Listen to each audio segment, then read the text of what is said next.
Bonjour à tous, bienvenue dans Legal Club Sandwich, votre rendez-vous pour découvrir du contenu juridique de qualité et à la cool, dans un esprit léger. On s'appelle Legal Club Sandwich puisqu'on vous donne rendez-vous 2 fois par mois le jeudi à midi pour 45 minutes où on va parler de sujets juridiques, mais pas trop, et tout ça dans un esprit très détente. Pour me présenter, donc, je m'appelle Thibaut Caoudal, je suis un des cofondateurs de Leeway, qui est une legal tech dans le domaine de la gestion des contrats qui aide les juristes à avoir une bonne maîtrise des risques juridiques et financiers en ayant un meilleur suivi sur leurs contrats. Voilà.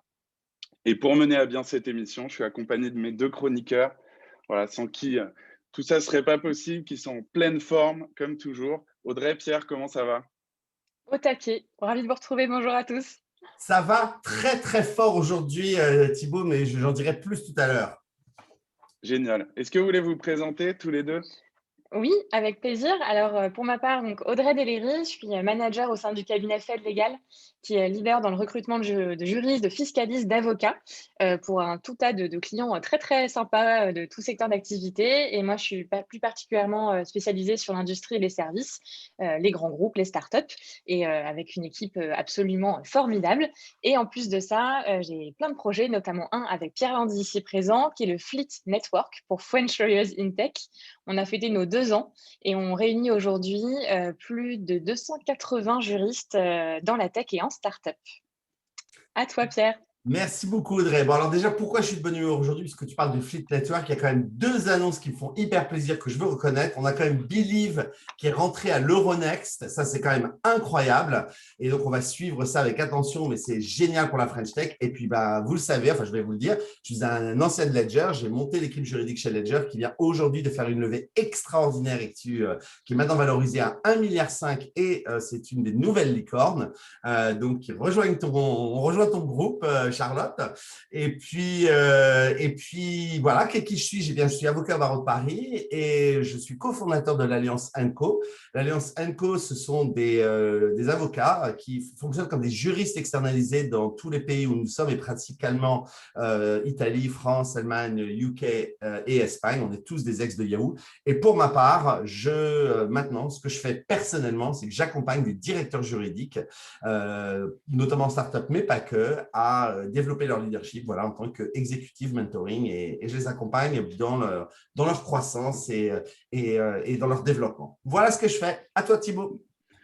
Merci à tous les deux. Et donc, pour passer à la présentation de l'émission du jour, donc aujourd'hui, on a la chance d'accueillir Charlotte Dedrezy, qui est Head of Legal chez Mano Mano, et on va parler d'un thème qu'on n'a pas encore abordé, mais qui est hyper important et intéressant. C'est pour ça qu'on a choisi de faire appel à Charlotte aujourd'hui, entre autres.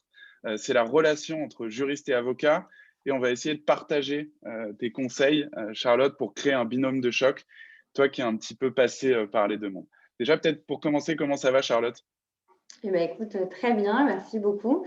Ravie d'être là et merci à vous trois de m'avoir convié au Legal Club Sandwich. Voilà, je suis Bah, c'est un très heureuse grand plaisir, un aujourd'hui. grand plaisir. On est super content de t'accueillir. Peut-être que tu veux dire un mot sur ton parcours pour commencer, pour te présenter un petit peu, donner du contexte avant qu'on passe aux questions. Oui, tout à fait, bah, avec plaisir. Peut-être déjà je vais introduire Mano Mano rapidement pour ceux qui ne connaissent pas. Mano Mano, c'est une marketplace qui est spécialisée dans le bricolage, le jardinage et l'ameublement. Elle a été créée en 2013 par Philippe de Chanville et Christian Resson. C'est une entreprise française. Et aujourd'hui, on a 700 salariés. On opère dans plusieurs pays, la France, l'Allemagne, la Belgique, l'Italie, le UK et l'Espagne. Et on a plus de 3600 marchands qui sont référencés sur la plateforme. Voilà. Donc, moi, je suis arrivée chez Mano Mano en 2018, où j'ai créé la direction juridique, qui n'existait pas à l'époque. Et au préalable, j'ai commencé mon parcours en fait chez Lagardère Active, donc en entreprise. J'étais dans le service presse. J'avais un portefeuille de titres, c'était surtout de la presse people à l'époque dont j'étais en charge. Et donc, du coup, j'avais une forte activité contentieuse où je recevais à peu près, je sais pas, on recevait peut-être 5 ou 6 assignations par semaine. Voilà, pour vous donner une idée de la volumétrie contentieuse. Et ensuite, je suis très vite passée sur le numérique, notamment au sein du groupe où j'étais sur les pure players, donc Doctissimo, leguide.com, que vous connaissez peut-être pour les plus connus, avant de rejoindre le cabinet d'avocats où là, j'ai fait plusieurs cabinets différents, notamment un cabinet spécialisé dans la santé électronique avant de revenir plutôt sur tout ce qui était IP/IT et data protection. Voilà. Et donc, pour en revenir du coup à notre sujet d'aujourd'hui, moi, j'ai eu un profil un peu atypique parce que j'ai commencé par l'entreprise avant de rejoindre le cabinet et je suis retournée en entreprise. Généralement, les gens font plutôt le contraire. Ils commencent par le cabinet puis ils partent en entreprise. Ce parcours-là, pour moi, il a été très enrichissant parce que du coup, quand je suis arrivée en cabinet, j'avais une très bonne compréhension finalement des attentes et des besoins du client. Et donc, ça m'a beaucoup aidé, moi, dans le développement de ma clientèle et aussi sur les livrables que j'ai pu donner aux clients. Et ensuite, quand je suis passée donc directrice juridique chez Mano, le fait d'avoir été avocat avant, ça m'a permis de mieux cadrer aussi, moi, mes relations avec les avocats au quotidien chez Mano. Voilà.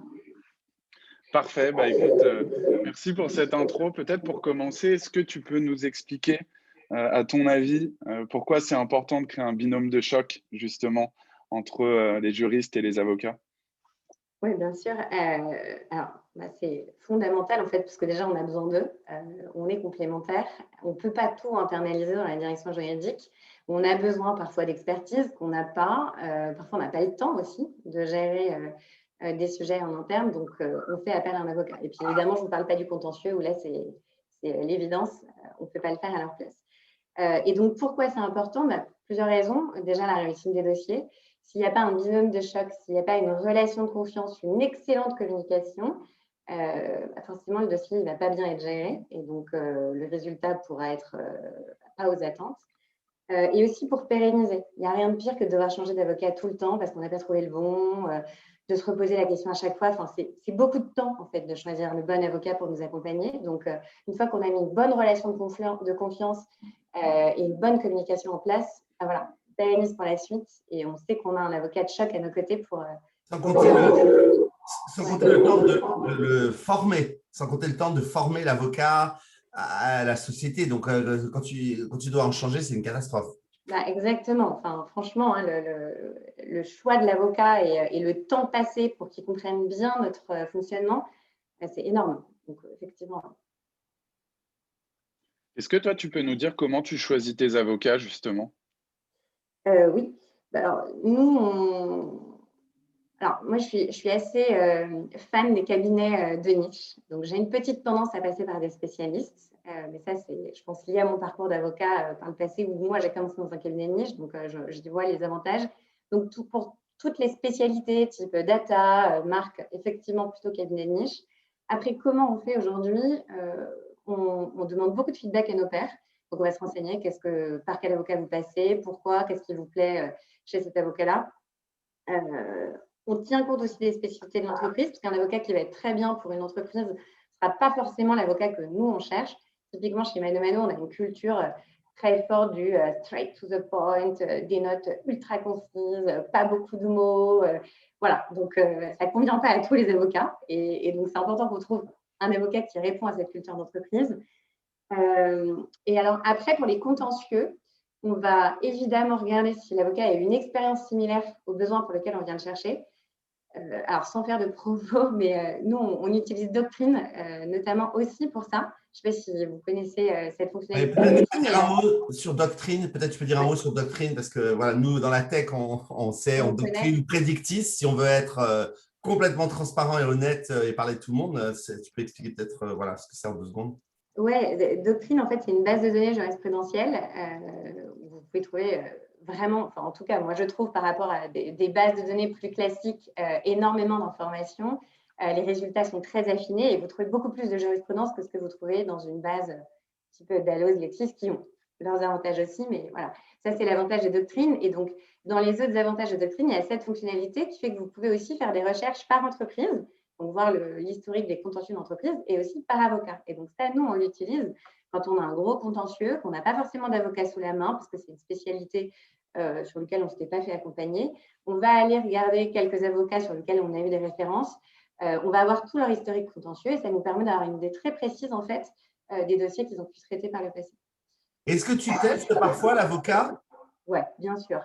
Typiquement, quand on veut mettre en place des forfaits, et nous, on aime beaucoup les forfaits, chez Mano Mano, on va tester l'avocat sur 1 ou 2 dossiers avant de mettre en place une relation qui s'inscrit dans la durée, en fait. Et quels sont pour toi les do's et don'ts en fait quand on travaille avec un avocat, quand tu es juriste justement? Alors, le premier do, je dirais, c'est il faut vraiment passer du temps sur l'expression des besoins. Ça, c'est fondamental.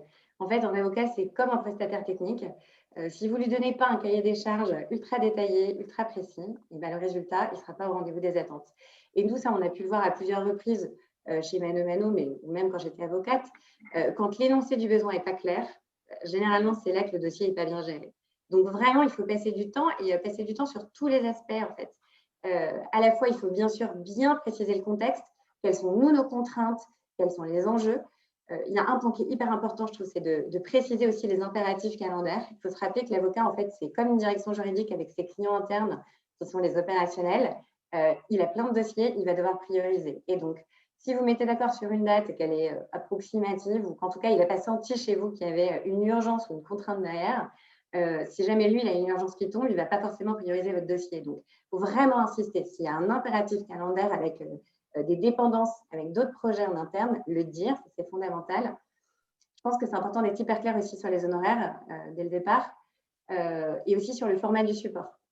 Est-ce qu'on veut une note détaillée? Est-ce qu'on veut juste un exec avec vraiment les principaux points qu'on va pouvoir transférer tout de suite à la direction et puis le détail uniquement pour la direction juridique? Voilà, ça, c'est des éléments qu'il faut apporter à la connaissance de l'avocat parce qu'il ne peut pas deviner ce que vous voulez.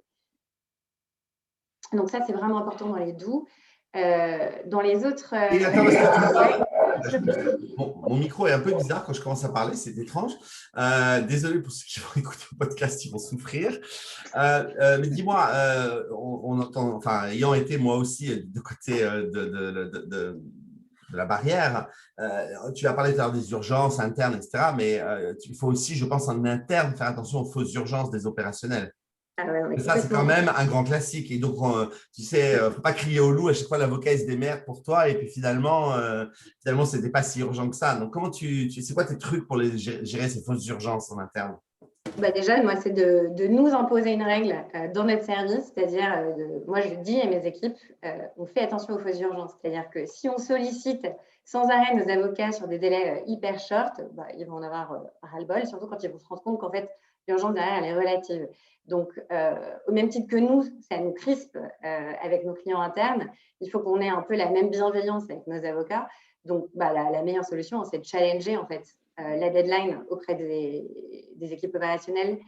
Et puis nous, équipe juridique, mieux anticiper nos besoins pour que le jour où on a une vraie urgence, bah là, on fasse bosser notre avocat jusqu'à tard s'il le faut, mais voilà, pour une raison légitime. Et si ça se passe pas bien avec un avocat justement, tu conseilles aux juristes qui nous écoutent de faire quoi? Ouais, alors ça, c'est un vrai sujet. C'est triste, ça peut arriver. La relation peut mal commencer dès le départ. Et je pense que c'est vraiment important de l'arrêter très vite. Et surtout pour les contentieux, enfin, pour les grosses consultations ou les cadrages de projets, ça vaut aussi. Mais pour un contentieux, il n'y a rien de pire que de continuer avec un avocat parce qu'on se dit que sinon on va perdre du temps à reformer l'avocat, à tout lui expliquer. En fait, ce temps que vous allez gagner là, à changer, à en trouver un autre, ce temps que vous allez perdre, pardon, c'est du temps de gagner sur le contentieux parce qu'a priori, il va bien se passer. Et pour ça, il y a des signaux forts en plus. Je vous donne un exemple sur le contentieux. Si vous passez 3 heures à revoir toutes les conclusions, à réécrire une partie, c'est qu'a priori, vous n'êtes pas compris quelque part ou il y a peut-être quelque chose du côté de l'expertise qui n'est pas au rendez-vous. Et donc, il vaut mieux changer tout de suite avant que ce soit trop tard. Après, là-dessus, je me permets de rebondir. Alors, je pense que c'est important aussi de challenger l'avocat. C'est-à-dire, parfois, on ne s'est juste pas compris. Et en challengeant un peu, en remettant peut-être en cause certains aspects de la stratégie ou des éléments dans un courrier ou dans les conclusions, on peut rétablir aussi la relation. Donc, évidemment, il ne faut pas sortir quelqu'un tout de suite. Alors, ce mot n'est pas très beau, mais en tout cas, quand on a plusieurs signaux forts, il faut arrêter avant que ce soit trop tard. Est-ce qu'à l'inverse, tu attends, toi, des choses, des avocats avec lesquels tu travailles, des points précis que tu as et que tu dois valider à chaque fois? Alors, un peu comme tout le monde, je pense, aujourd'hui, en tout cas, dans le secteur de la tech, nous, on veut des mémos ultra opérationnels, pragmatiques, concis, qu'on pourrait forwarder directement aux équipes opérationnelles sans avoir besoin de synthétiser au préalable ou de vulgariser le message. Donc ça, c'est, je pense, vraiment le truc numéro 1. Je dirais, je rajouterais, Ouais. désolé pour vos oreilles, je rajouterais, Charlotte, je pense qu'un petit conseil, c'est de demander, ça commence toujours par un executive summary, tout le temps.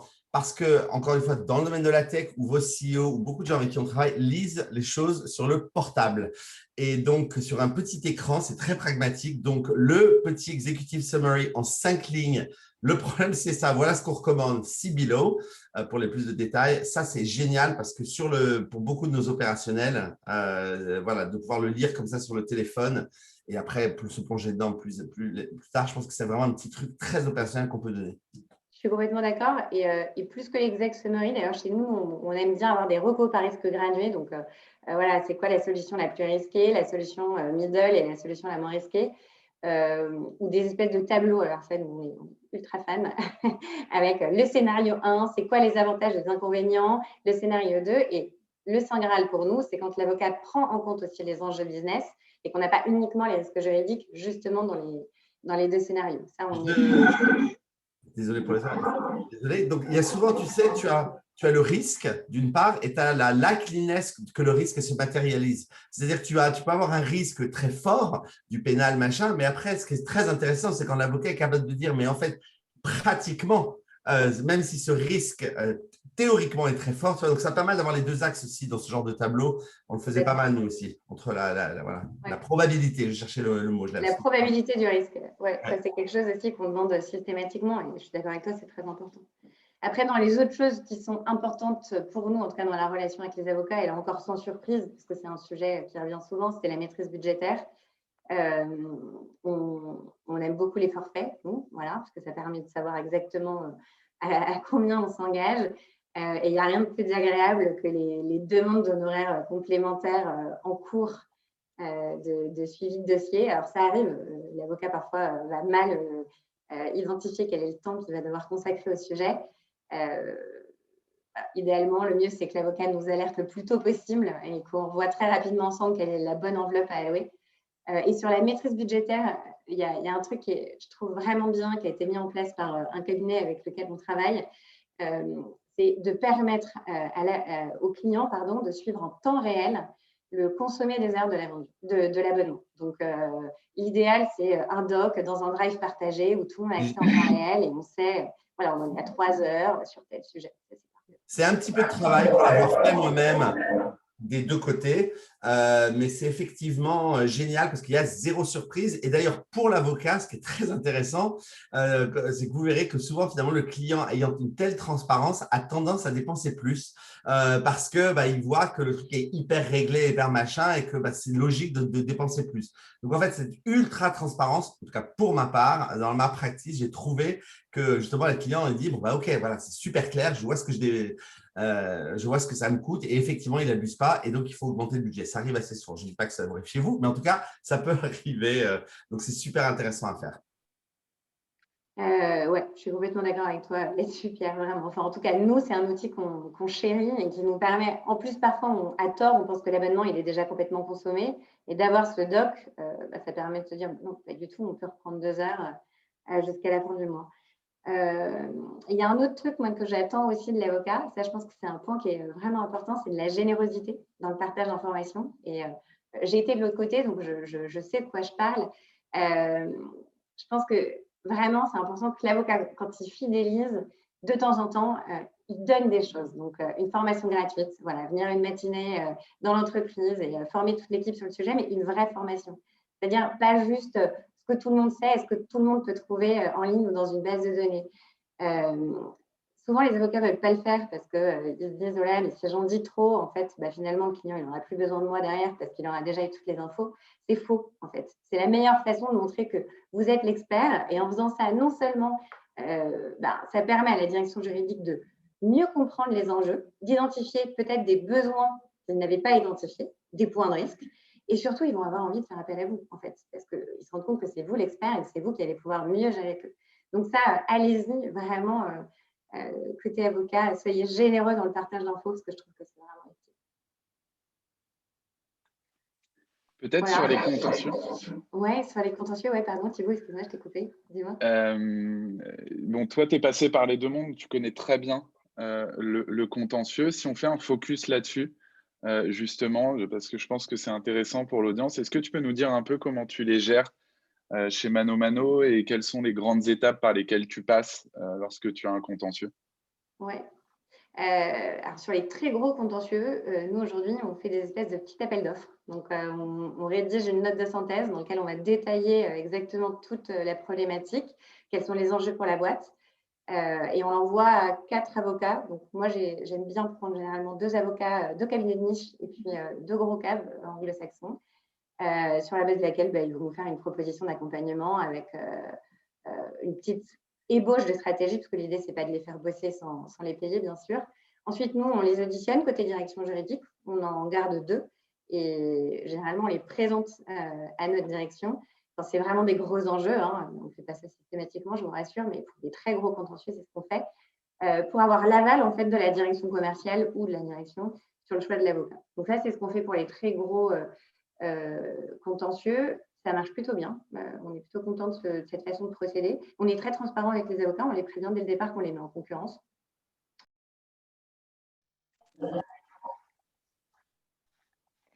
Et Tu es tombé de ta chaise, Thibaut? on avait perdu Thibaut qui est revenu. Problème de connexion, désolé.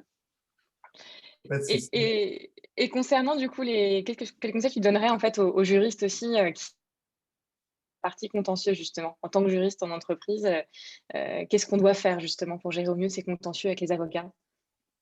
Alors, je me répète un peu, mais encore une fois, il faut passer vraiment beaucoup de temps, je pense, au départ pour bien expliquer les enjeux, bien expliquer le contexte et ce vers quoi vous voulez aller. Et, parce que l'avocat, il n'aura pas forcément la même compréhension que vous des enjeux. Donc, typiquement, lui, il va pouvoir penser plutôt au limiter les risques juridiques, alors qu'en fait, on voudra, nous, en enjeu prioritaire, sauvegarder l'activité business, peut-être en 2, limiter les risques financiers, puis en 3, les risques juridiques. Donc ça, c'est vraiment important d'être clair là-dessus.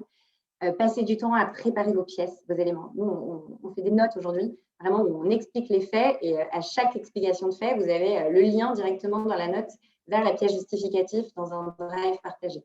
Ça fait gagner du temps à l'avocat. C'est top. L'autre conseil que je donnerais, c'est de communiquer régulièrement avec l'avocat. Dès qu'il y a des discussions en interne sur le contentieux qui suit ou des échanges avec l'adversaire, il faut penser à informer l'avocat. Trop souvent, on oublie de le faire. Ça, c'est vraiment un écueil. L'avocat, il doit être partie prenante du dossier, il doit pouvoir suivre au même titre que vous. C'est hyper important pour la stratégie. Et s'il n'a pas ces infos, il peut se planter aussi, lui, dans la suite de la stratégie. Donc ça, il faut vraiment le faire en temps réel. Voilà un peu pour les principaux conseils. Ouais. Ce que tu dis, c'est vraiment important du coup justement, c'est de toujours rappeler que c'est vraiment une team, le juriste et l'avocat. Vous êtes vraiment main dans la main pour arriver au mieux à un super résultat et que voilà, faut être très honnête, se partager les informations, se poser des questions et toujours avancer ensemble. Ça, tu l'as dit en début de talk, mais c'est vraiment important de le rappeler, ce que tu ne cesses de faire est très bien. Ouais, pour moi, c'est fondamental. La communication, elle est fondamentale. Et dans le sens inverse aussi. C'est-à-dire que nous, quand on a une audience, une procédure, on sait que l'avocat, il va aller plaider à 10 heures. Bon, à midi, on est derrière notre écran ou notre téléphone à attendre que l'avocat nous appelle pour nous faire un petit récap. Il faut se dire que l'avocat, c'est pareil. Quand il y a une négo sur un dossier sur lequel il nous a accompagnés et auquel il n'assiste pas parce qu'il est dans l'ombre, lui, il attend qu'un truc, c'est qu'à la fin de la négo, vous lui fassiez un petit message pour lui dire ce qui s'est passé. Donc ça, je pense que c'est important que la communication, elle se fasse dans les deux sens. D'ailleurs, je crois que le principal regret qu'ont les avocats, c'est souvent de dire j'interviens sur un bout du dossier, je ne sais pas ce qui s'est passé après. C'est une très grosse frustration et je trouve qu'effectivement, moi je disais pareil toujours à mes équipes, ce que tu dis Charlotte, tenez-le au courant, le dossier est fini, là, on a fait ceci, on a fait, dites ce qui s'est passé. On demande aux avocats d'être impliqués, de comprendre un dossier, mais de la même manière, il faut faire cet extra step que tu dis. Et l'autre chose que je voulais ajouter à tout ce que tu dis Charlotte, c'est que ce que tu fais pour les gros contentieux, cette sorte de due diligence. C'est quelque chose qui fonctionne très bien aussi en levée de fonds, par exemple, que moi, j'ai fait justement dans le cadre de la série B de Ledger. Voilà, c'est quelque chose qui est vraiment important parce que la direction, à la fin de la journée, je pense qu'entre l'avocat et le juriste, finalement, on est tous humains.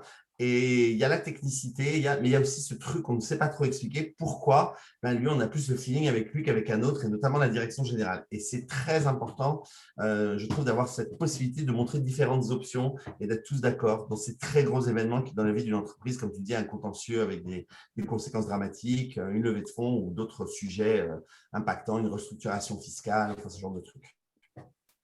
Oui, tout à fait, je suis complètement d'accord avec toi.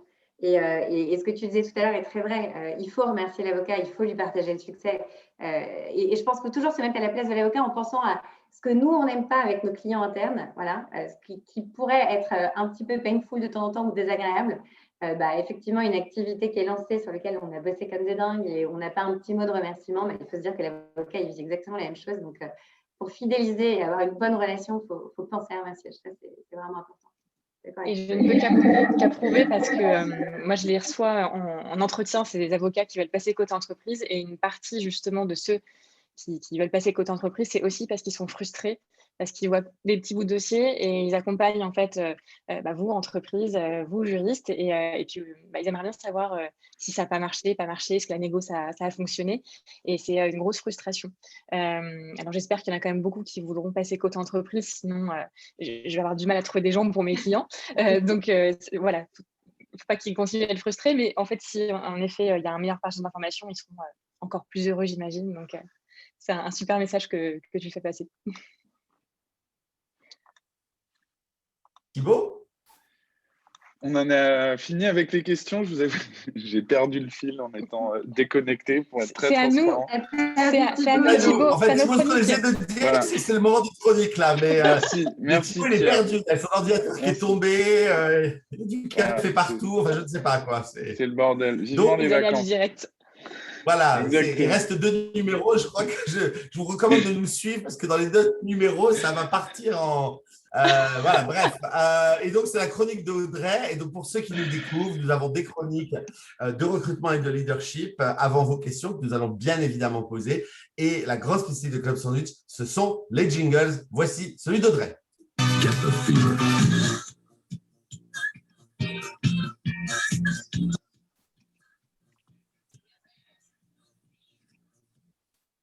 On adore. Eh bien, aujourd'hui, je vais vous parler de l'étape d'après. Ça fait un peu type de film, le jour d'après. Là, c'est l'étape d'après, donc du poste en fait qui va venir juste après votre poste actuel, ou celui qui viendra après celui pour lequel justement vous êtes en train de postuler. J'espère que vous avez compris cette phrase qui est un petit peu longue. Donc, une carrière, en fait, ça se prévoit. On y réfléchit, et c'est d'ailleurs même une question récurrente quand on passe un entretien de recrutement. On vous l'a sans doute déjà posé. Où vous imaginez-vous dans 5 ans, dans 10 ans? Et on est tous d'accord, c'est quand même pas très évident d'y répondre. Alors, il existe des algorithmes en fait qui permettent de déceler certains potentiels au sein d'une entreprise selon que vous ayez telle ou telle compétence, et de prévoir en fait qu'une personne pourra occuper tel ou tel poste dans quelques années. J'avoue que moi, les algorithmes, ça c'est pratique, mais l'humain, c'est quand même encore plus important. Et ça passe avant tout par un véritable accompagnement personnalisé de l'entreprise dans l'évolution en fait des juristes en interne. Et donc, c'est l'implication de vos managers, de votre direction, de vos RH qui est vraiment la plus importante. Et la vôtre va bien évidemment dépendre de vos propres choix. L'idée n'est pas pour tout le monde en fait d'aller toujours plus haut dans la hiérarchie. Et là, j'ai quelques exemples où je pourrais vous en donner des dizaines, mais on n'a pas le temps. Mais alors, un exemple particulier, c'est que j'ai accompagné une responsable juridique qui travaille dans le secteur pharmaceutique, et je l'ai accompagnée sur un recrutement. Elle a rejoint un autre secteur d'activité sur un poste à responsabilité vraiment égale, le même périmètre, mais dans un autre secteur d'activité. Et même en termes de management, elle n'avait pas d'évolution de ce côté-là. Mais ça lui a permis de quitter un secteur très, très spécialisé. Et aujourd'hui, elle vient de rejoindre un autre secteur d'activité encore, avec un scope beaucoup plus large. Et grâce à cette décision qu'elle a réussi en fait à anticiper l'étape d'après, qui est en fait l'étape d'aujourd'hui du coup, et à atteindre un poste encore plus large en quittant un secteur extrêmement spécialisé. Ça se pose aussi en termes de matière juridique, pas uniquement en termes de secteur d'activité. Pas plus tard que la semaine dernière, j'ai une candidate qui m'a appelée pour me demander conseil. Elle m'a dit, voilà, j'ai un CDD d'1 an qu'on me propose dans un secteur d'activité un peu plus large et sur des matières un petit peu plus larges, justement, où je pourrais découvrir un petit peu autre chose. Ou j'ai un CDD de 3 ans dans une structure un peu particulière où ça allait lui permettre de devenir encore plus experte qu'experte en propriété industrielle, qui est sa compétence première. Et elle ne savait pas trop quoi faire. Alors forcément, il y a une question de durée. Entre 1 an et 3 ans, on peut se dire, bon, bah, vas-y, prends le CD de 3 ans. Mais il faut penser encore une fois à l'étape d'après. La question est de savoir, est-ce qu'elle veut élargir un petit peu plus son scope et peut-être atteindre d'autres postes dans 1 an, ou devenir ultra experte encore plus. Et là, dans ce cas-là, dès 3 ans.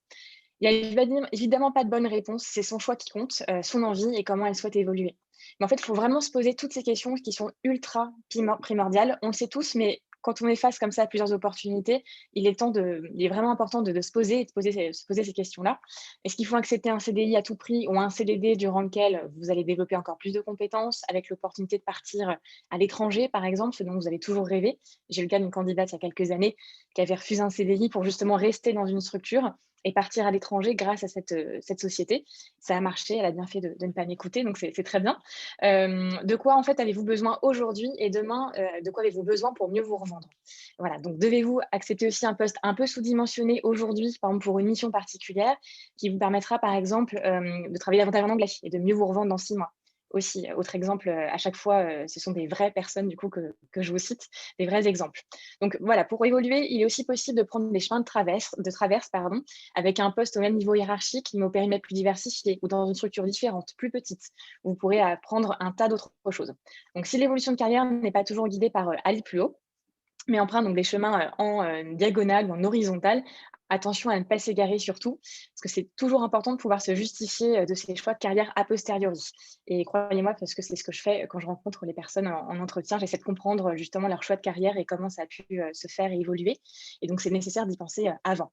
Donc, en conclusion, une carrière, ça se réfléchit en amont, mais ça évolue aussi au cours du temps grâce à des compétences qu'on a pu développer, des envies différentes et surtout des rencontres.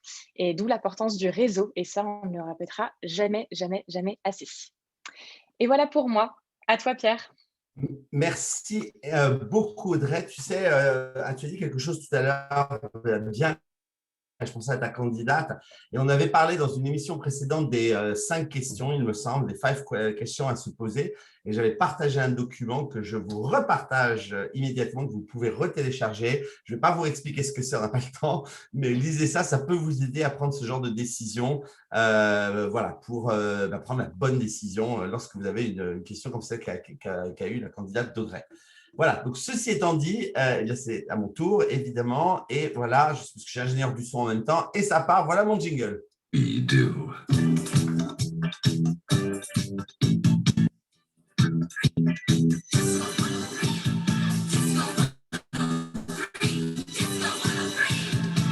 Eh bien, écoutez, moi, aujourd'hui, je vais vous parler des 10 qualités d'un leader. Très souvent, on parle d'un manager ou du leader. Moi, je vais vous parler de qu'est-ce que c'est qu'être un leader. Un leader, ce n'est pas juste un titre, hein, c'est un ensemble de comportements, c'est une attitude charismatique qui donne finalement envie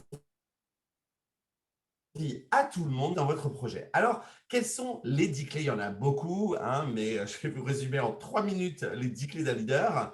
La première, c'est savoir faire confiance. Hein. C'est la capacité de déléguer des tâches à ses collaborateurs, de prendre en compte les avis, les expertises, les aspirations des uns des autres pendant une réunion, de savoir écouter, de donner l'autonomie nécessaire à ses collaborateurs dans la gestion de leur dossier, tout en sachant comment contrôler, à quel moment, trouver ce juste équilibre.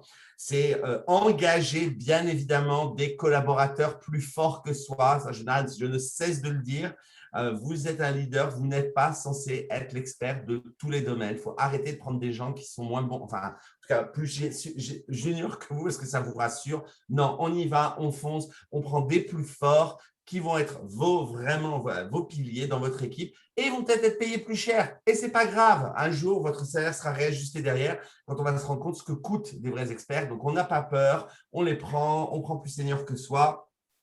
Et on est très self-aware quand on est un leader de ses forces. Ça aussi, il faut regarder les précédents Club Sandwich, on en a parlé, pour savoir, eh ben voilà, ça, moi, je suis excellent à ça, je vais faire ça, mais par contre, bien évidemment, il y en a d'autres, j'ai d'autres collaborateurs qui seront mes experts. On donne les règles du jeu à son équipe. Alors, lorsqu'on fait confiance, on fait du clear contracting. On en a parlé avant, c'est-à-dire qu'on se met d'accord entre les uns et les autres sur ce que chacun fera et comment on va travailler. C'est très important pour un leader de donner les règles du jeu dès le départ, les choses qu'on va faire, qu'on ne fera pas, les choses à faire avec moi, à ne pas faire. Donc, savoir faire confiance et avoir un bon deal en place. Le deuxième, c'est fixer des objectifs clairs. Il est essentiel de partager sa vision, ce que j'appelle sa picture of success. C'est-à-dire, c'est quoi? C'est quoi la montagne qu'on va gravir? Comment on va la gravir? Avec qui on va la gravir? À quel moment on va atteindre le sommet? Et quand on va gravir, nous, cette équipe, vous, cette équipe avec moi, cette montagne, eh bien, comment ça va se passer? Et quels vont être les problèmes qu'on va rencontrer? Et puis, quelles vont être aussi les choses géniales qu'on va faire ensemble? Parce que soyez très clairs, vous ne pouvez pas aller à une équipe en tant que leader et dire tu es motivé. C'est absurde. Je ne vais pas aller voir Thibaut en disant tu es motivé de faire une saison 3 de Club Sandwich. Il faut qu'on propose un projet tellement excitant que Thibaut va dire mais évidemment, je veux faire la saison 3 parce que je suis motivé. Donc, on emmène ces équipes vers un projet et voilà, on explique non seulement la vision du département, mais aussi la vision de l'entreprise et comment la vision de la direction juridique, en l'occurrence, s'inscrit dans la vision de l'entreprise.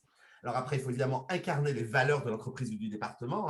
C'est très important de fédérer les équipes autour de certaines valeurs, mais ces valeurs, il peut y avoir les valeurs de l'entreprise. Bon, moi, ce qui m'intéresse, c'est les valeurs du juridique. Les valeurs du juridique que j'aime, moi, c'est Piglet, c'est dire porcinet de Disney. Le P, c'est pour la perspective. Le I, c'est pour l'intégrité. Le G, c'est pour guider les équipes vers des décisions éthiques. Le L, c'est pour le leadership. Le E, c'est pour l'excellence. Le T, c'est pour le teamwork, le travail d'équipe. Et on vit ces valeurs au jour le jour. Attention à ne pas proclamer des valeurs qui seraient des choses qu'on dit mais qu'on ne fait pas. Parce que dans ce cas-là, j'ai une expression en anglais que j'adore. Values, live them or laminate them. C'est-à-dire on les met dans un petit bout de plastique, on les met dans le portefeuille. Il y a beaucoup d'entreprises qui font ça et on ne les regarde jamais. Surtout, on ne vit pas les valeurs. Et c'est donc un gag, un recurring gag. Donc, faites très attention. Si on prend des valeurs, on les vit. Je continue à assurer la transmission du savoir. Il faut créer un environnement propice aux échanges. Il faut créer des banques de savoir en ligne. Il faut documenter vos décisions, vos process. Il faut transmettre des compétences. C'est essentiel pour les collaborateurs. Ils veulent tous grandir. Et puis, faites confiance, par exemple, au Legal Tech pour moderniser votre practice. Soyez moderne. Allez-y, direction juridique. Faites des choses modernes. Et là, hashtag publicité pour Thibaut. Régulièrement, je te fais le coup. Et la base de données de contrat. Mais voilà, les Legal Tech essentiels. Cinquième type, récompensez les bonnes initiatives. Quand un membre de votre équipe fait un truc top, remerciez-le, mettez-le en avant, faites-le savoir, partagez avec l'équipe ou les business partners, récompensez la performance. Alors, récompenser, ce n'est pas forcément des chèques, mais aller une formation interne ou en externe, déjeuner avec vous si c'est une récompense, offrir un billet de spectacle pour deux, je ne sais pas. En tout cas, valoriser la chose excellente dans votre initiative. Encourager le changement, type numéro 6.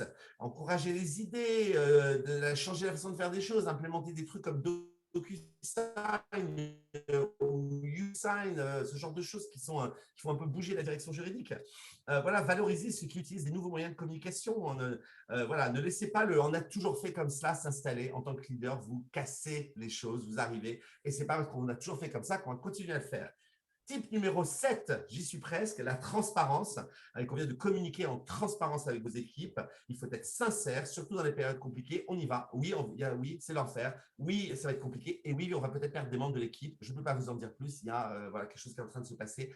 On est transparent. Et en fait, même dans les décisions difficiles, les leaders vous suivront. J'ai décidé de quitter Yahoo et j'ai pris cette décision. Tous les leaders de chaque pays m'ont suivi. Italie, on est tous partis ensemble et on a reformé Enco. Donc voilà, la puissance d'être la transparence. Les gens prendront des décisions qui vont vous surprendre. Enfin, savoir écouter et respecter les autres. La capacité d'écoute est un préalable à toute communication. Donc, il faut connaître ses collaborateurs, les écouter, éventuellement modifier votre canal de communication si vous vous rendez compte que vous n'arrivez pas à vous parler. Là, bien évidemment, je vais vous parler de ProcessCom. Si vous ne connaissez pas ce modèle, il faut éventuellement l'étudier pour votre équipe. Et j'ai d'ailleurs fort l'intention de peut-être faire revenir quelqu'un en saison 3 pour parler de ça. C'est extraordinaire. Mais 2 derniers types, il faut avoir des convictions. Hein. Un vrai leader a non seulement des convictions et des croyances, mais il n'a surtout pas peur de les affirmer haut et fort. Alors, par exemple, je ne sais pas si vous savez que c'est une aberration qu'un directeur juridique reporte à un directeur financier et ne soit pas au comité de direction ou ne reporte pas au CEO. Voilà, ça par exemple, c'est quelque chose que je répète depuis environ 2 saisons de Club Sandwich et chaque fois que je peux dans tous les social media. Ayez des convictions, même si vous êtes à l'encontre de votre client que vous voulez rencontrer ou de votre CEO, ayez des convictions et faites-les savoir.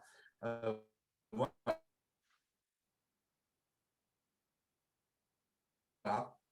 Respecter chaque unité, hein, parce qu'évidemment, on peut avoir des convictions et se planter complètement. Donc, quand c'est le cas, on l'admet. Hein. Et enfin, mon dernier tips, mais ça, si vous n'avez pas compris en m'écoutant, soyez positif. Être positif, ça fait des miracles dans l'ambiance au bureau. Montrez l'exemple. Une attitude négative en général, ou même une seule remarque désobligeante, ça va vous plomber toute une équipe. Et surtout, mon conseil, une seule personne négative et toxique dans votre équipe, on la sort. Voilà, il n'y a pas d'autre mot, parce qu'elle va vous plomber tout le reste de l'équipe. Donc, ne garde pas des gens négatifs. En tout cas, moi, je ne peux pas. Donc, pour conclure, désolé, j'étais long aujourd'hui. Pour être un bon leader, regardez vos précédentes expériences. Qu'est-ce que vous avez vu chez vos managers qui vous exaspéraient? Qu'est-ce que vous admiriez? Qu'est-ce que vous ne trouviez pas au niveau? Ne ratez aucune occasion de changer les choses. Appliquez vos méthodes, croyez en vous et devenez le leader charismatique que vous avez toujours. Thibaut. Merci Audrey, merci Pierre. Thibaut, c'est à toi. J'ai une connexion Internet qui est infernale, donc désolé pour tout ça aujourd'hui. Merci à tous les deux pour ces super chroniques. On va passer aux questions d'aujourd'hui. Si vous en avez d'autres, n'hésitez pas à les mettre. On va poser tout ça à Charlotte. On va commencer avec une question de Benoît. Benoît, fidèle auditeur de Legal Club Sandwich. Salut Benoît. Qui nous demande, toi, quelle est ta position, Charlotte, sur la confidentialité des avis des juristes d'entreprise et celle de tes avocats, peut-être. Question qui va faire plaisir à Pierre, parce que c'est, je crois, son sujet, un de ses sujets favoris. Donc, je pense qu'il sera ravi de surenchérir. Mais évidemment, c'est un vrai sujet.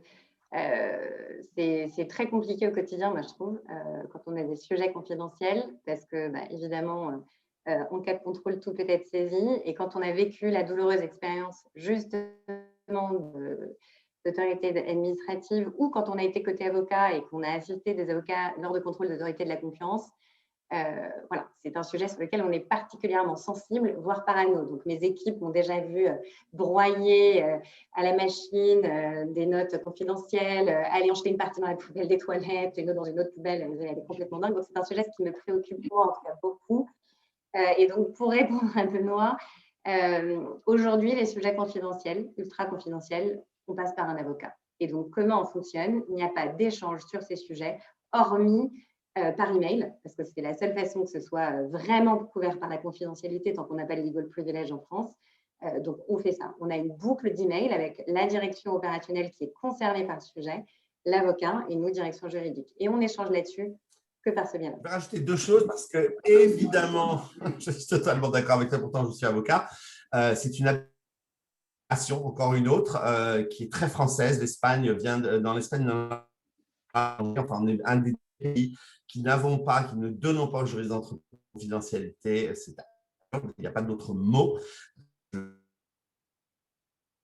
Juridique de Yahoo IMIA à me sortir d'un dossier stratégique de la boîte parce que je savais que j'allais être interviewé par nos amis de la Maréchaussée, qu'ils allaient venir me demander ce qui s'est passé. J'ai dû partir au commissariat pour répondre à des questions et donc il fallait que je puisse répondre sans mentir que je n'étais pas au courant. Donc, je me suis sorti du dossier. C'est mon directeur juridique anglais qui a pris le dossier, un truc stratégique pour la boîte dans lequel le directeur juridique IMIA est sorti de lui-même. Enfin, hallucinant, quoi. Quelle compétitivité pour les directeurs juridiques français de se trouver dans de telles situations. C'est totalement absurde.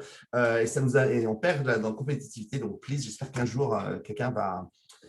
Bon, bref, va faire ce qu'il faut pour que ça change. Deuxième chose que je que je souhaitais ajouter, un petit truc pratique, même dans vos conversations avec la direction en tant que directeur juridique et votre direction sur un mémo un peu confidentiel, n'hésitez pas, le Attorney Client Privilege Confidential, écrit en gros, énorme, mémo confidentiel. En cas de perquisition, je l'ai vécu, ça marche. Voilà, de dire c'est un mémo confidentiel, alors même que ce n'est pas un avocat, mais ça marche. Donc, n'hésitez pas, on doit se battre comme on peut. Alors, voilà mes positions. Et je rajouterais aussi la petite clé USB externe au service. Voilà, ça c'est le petit. Voilà, mais on en est là quand même. Et donc, espérons que on en est là. Espérons que les choses vont changer parce que, évidemment, ce n'est pas parce que les juristes auront des mémos confidentiels qu'on fera pas appel aux avocats. Évidemment, il y a trop de connaissances chez les avocats pour que ça arrête le flot de travail. Donc, voilà. Autre question du coup pour toi, Charlotte, pour revenir au sujet dont tu as beaucoup parlé aussi, la relation avocat-juriste lors d'un contentieux. Est-ce que tu aurais un exemple ou des exemples du coup d'un contentieux qui s'est bien passé et un qui s'est peut-être mal passé, avec un petit truc justement qui a fait que ça s'est bien ou mal passé justement pour chaque exemple? Donc, du coup, axé sur la relation avocat, j'imagine. Hein. Ouais, j'ai un exemple du début de ma carrière. On a eu un contentieux de l'enfer. Pourquoi de l'enfer? Parce qu'on a eu, je crois, quelque chose comme 9 passages devant le juge de l'exécution. Donc, autant vous dire que vraiment, c'est un dossier qui nous a pris du temps. Pourquoi il s'est mal passé? Je pense que pour le coup, c'est le binôme n'était pas bon. Alors, pas entre nous, entre l'avocat et le juriste, on était plutôt alignés, mais avec les équipes opérationnelles. C'était un dossier sur lequel, en gros, il y avait une obligation de faire apparaître une mention obligatoire sur un de nos sites Internet. Et on avait à l'époque une direction marketing qui était arc-boutée sur ce sujet, donc qui voulait la faire apparaître évidemment en tout petit, avec une police de caractère extrêmement claire, etc. Et donc, ça nous a valu du coup la douleur de passer, je vous dis, je crois, je ne sais plus combien de fois devant le juge de l'exécution, parce que nous, on n'a pas réussi à faire plier notre direction marketing. On n'arrêtait pas de leur dire, mais non, il faut mettre en gros, parce que sinon, on va se refaire sanctionner. Et on n'a pas été suffisamment convaincants. Et donc, pour vous dire, ce dossier a même été jusqu'en cassation et Cour d'appel de Paris récemment. Donc, voilà, je considère que ça ne s'est pas bien passé parce que ça a été extrêmement long. Mais ça s'est bien terminé parce qu'ils ont été déboutés. Donc, au final, ils ont gagné. Donc, voilà, ça, c'est un exemple. Et après, peut-être un autre exemple. Là, il est un peu plus comique. Moi, quand j'ai commencé, donc j'étais sur la presse People et on avait des titres parfois qui allaient très, très loin dans les reportages. J'en ai eu un où ils avaient été démontré qu'il y avait de la prostitution dans un bar. Et donc, moi, j'étais côté avocat à l'époque. Et normalement, quand c'est comme ça, vous devez produire des offres de preuves devant le tribunal pour justifier que ce que le journaliste a dit est vrai. Donc, en l'occurrence, là, il y avait eu un film voilà, ce qui s'est passé. Et donc, normalement, le juriste très bienveillant fait en sorte que quand on récupère la pièce à correction côté avocat, tout a été bien flouté, on ne voit rien. Et moi, je m'étais retrouvée petite jeune avocate avec tout le détail, ça n'avait pas été flouté, il ne m'avait pas donné le dossier. Bon, bref, voilà, ça c'était un petit exemple sur le fait qu'il faut être bienveillant des deux côtés, penser aussi à son avocat quand on lui transmet les pièces. J'ai donné celui-là parce qu'il était plutôt drôle. Voilà.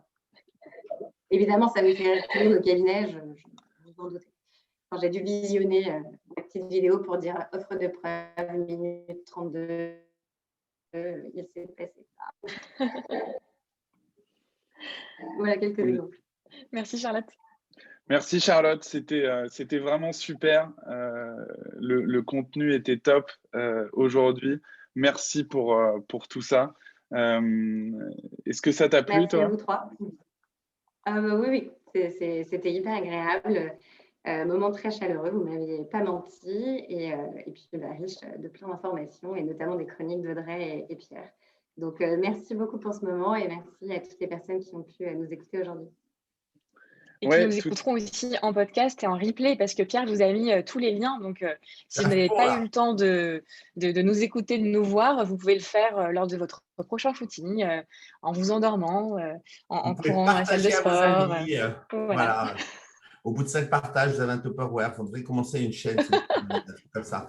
Thibaut, qui on voit la prochaine fois? On accueille. Eh bien, on voit Élise Fabin qui a créé le compte Instagram, pour ceux qui connaissent, Balance ta startup, qui a fait pas mal de bruit, qui a été beaucoup repris aussi dans la presse et qui dénonce un petit peu les conditions de travail des salariés dans certaines startups et notamment le harcèlement.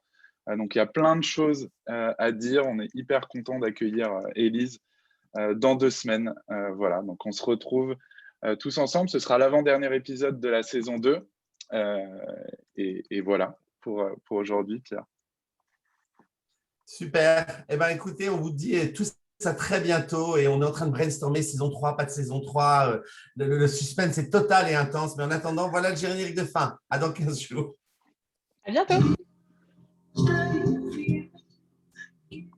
Be surprised.